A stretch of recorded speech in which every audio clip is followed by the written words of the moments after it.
भैया हाँ जिंदगी के अहाँ एकटा एहन सीख हमरा बताउ जे लोग के जिंदगी परिवर्तन कऽ दे। हमरा हिसाबसँ जीवनके सबसँ पैघ सीख इएह छै कि अहाँ ट्रैवल करू। अहाँके नहि पता अइ अहाँ जाहि जगहपर छिए ओहि जगहसँ जहन दूर जेबै ट्रैवलमे तऽ अहाँके कतेक चीज सीखऽके भेटत। नॉलेज केवल कॉलेजमे नहि छै।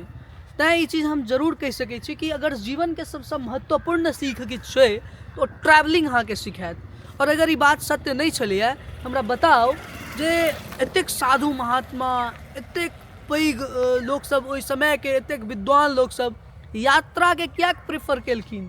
आइके डेटमे भी अहाँके सैकड़ों हजारों लोक एहन भेट जायत जे यात्राके प्रेफर करै छथिन।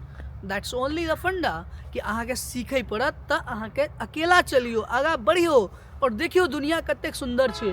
प्रकृतिसँ जुड़ियौ लोकसँ जुड़ियौ अहाँके बहुत रास चीज देखियौ अपने सामने देखा रहल अइ ने ओ बंदा किछु खाय लेल ओ किछु एगो डॉग छै ओकरा किछु खाय लेल देलकैए।